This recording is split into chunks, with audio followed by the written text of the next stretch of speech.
On this video, I would like to begin a brief summary of New Testament Greek grammar, breaking it up into different parts, making it short so that one can summarize the, overall paradigms of Greek, especially New Testament Koine Greek.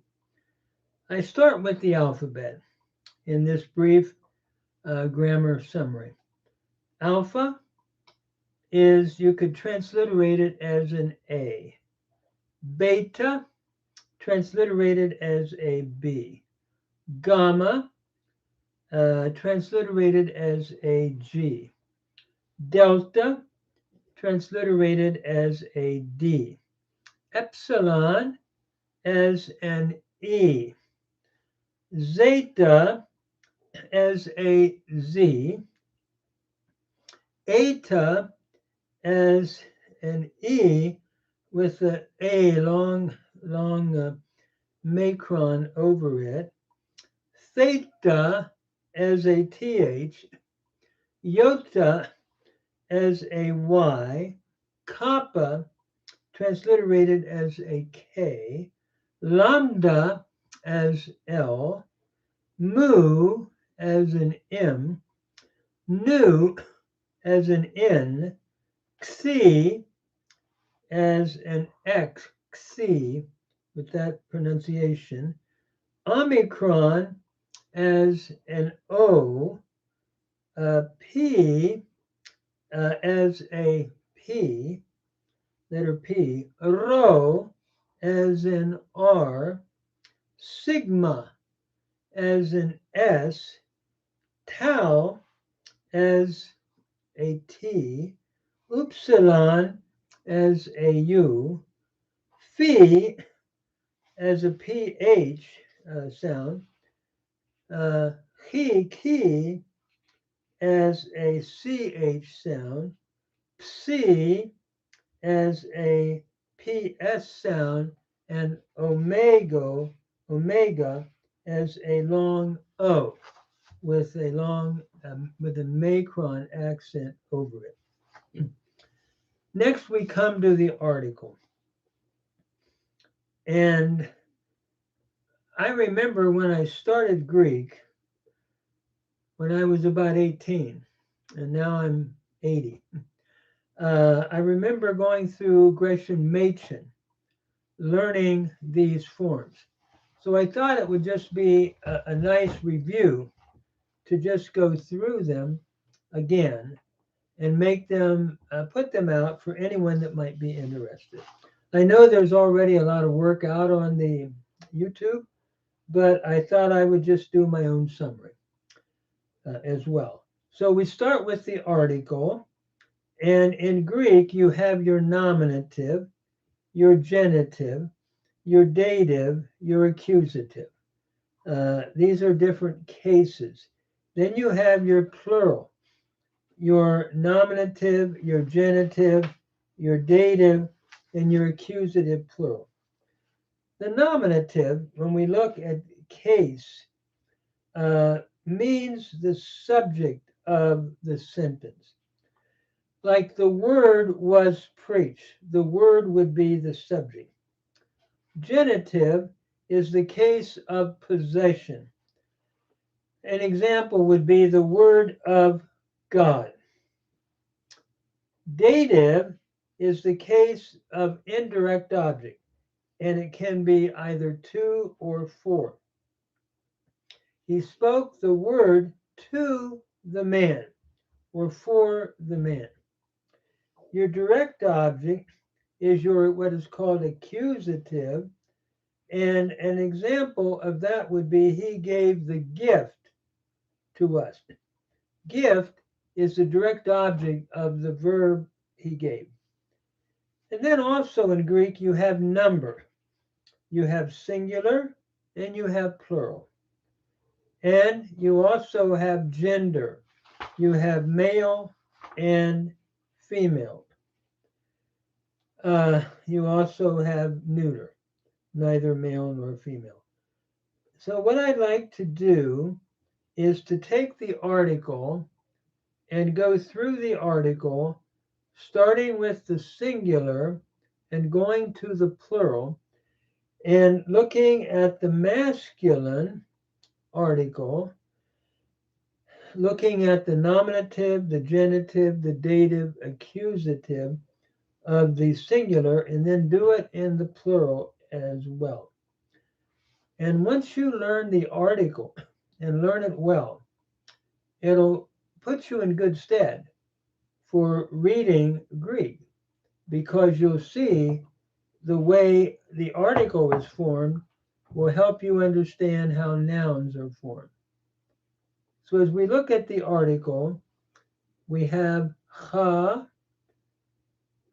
which would be nominative, tu would be genitive, to would be dative, and ton would be accusative. This is all in the singular. The plural then would be hoi, the masculine plural. Tone would be the genitive plural. Tois would be the dative plural. And tous would be the accusative plural. Once you learn the article, the noun and the adjective declensions are then easy to recognize. So I remember when I first learned the article, we would put it on 3x5 cards, and we would put nominative, genitive, dative, accusative, singular on one side, and plural on the other side, nominative, genitive, dative, and accusative. So as we go through the article, I'll start with the nominative ha, the genitive tu, the dative to, the accusative ton. The nominative plural hoi, the genitive plural tone, the dative tois, and the accusative tous. And I think you can go online and find that pretty much anywhere. That the article according to the nominative, genitive, dative, and so forth. I would put it on a 3x5 card, putting the Greek on one side and then the translation, the, of the, to the ones. I would put the singular and plural on the other, or put nominative, genitive, dative, accusative on one side, and then try to go through and identify it. You have in Greek the masculine article, then you have the feminine. The masculine is called the second declension. Feminine is the first declension, and it has an eta with a rough breathing mark. So the nominative is he, the genitive is tes, the dative is te, and the accusative is tain. So he, tes, te, tain. If you go to the plural, it is high, alpha, iota, rough breathing mark, tone, tis, and tas. That would be nominative high, genitive tone, dative tis, and accusative tas. And then you have your neuter. And by the way, you can probably find these written out, I'm sure, on YouTube somewhere, and you can follow along. And again, put these in 3x5 cards where you have he, tes, te, tain, nominative, genitive, dative, accusative, feminine singular on one side, and then put the plural high, tone, tis, tas on the other. Then we have the neuter. This means neither masculine or feminine. Ta, tu, to, ta. Tau omicron, ta, two of the, to, two or four of the, and ta is your accusative singular. Notice the nominative and the singular are alike in form. Tau omicron, ta, ta. And this will, the context will determine, as well as the noun that is being used, whether it's nominative or accusative. The nominative plural is ta, tau alpha, and then tone, which is the same as your genitive of the second, of the masculine, and also of the feminine uh, declension. And then, or the paradigm, then you have tois. It's the same as the masculine in the neuter. Tais, remember, is the feminine.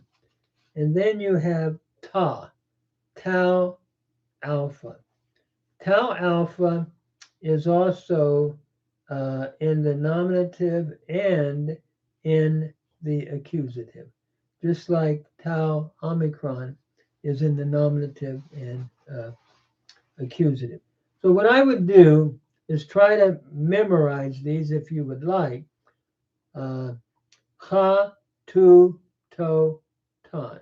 Hoi, ton, tois, tus.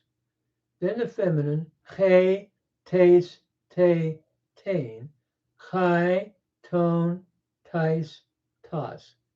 Then the neuter, ta, tu, to, ta. And then ta, tone, tois, ta. And I think once you memorize these, it'll put you in good stead for learning the noun and the adjective declensions are easy to recognize once you learn the article. For example, ha lagos would be nominative, the word. Tu lagu would be of the word. Or to lago would be to or for the word. Ton lagon would be he spoke the word, and so forth. So I would encourage a beginning student to learn the article. Learn the alphabet first and learn how to transcribe it. Then learn the article, because the article is key to beginning to recognize the nouns and the adjectives. And then understand what nominative means. It's looking at the subject of a sentence. The word was preached. Understand genitive looks at possession, the word of God. And dative, indirect object, means to or for. He spoke the word for the man. And accusative is direct object. He gave the gift to us. And remember, in Greek, you have your number, meaning is it singular or plural, and you have gender, male, female, or neuter. So I'm going to stop there. I'm going to try to keep these very short, and each time that I find that I have time, put up a short summary. And it would even be better if I don't have a way of writing it on a blackboard or something, but if you can find that, that would be very good to be able to go through it. I believe in a grammar I had done on the book of Colossians, Christological Greek grammar, that I believe I give a summary, as I recall now, on these. If you would like to look that up on YouTube under my name, Dr. Gary Stats, and you can see the summary. This is when I first started Greek. I wanted to master the article because it is so key to understanding the noun and the adjective declensions. Thank you, and blessings to you as you work at Greek.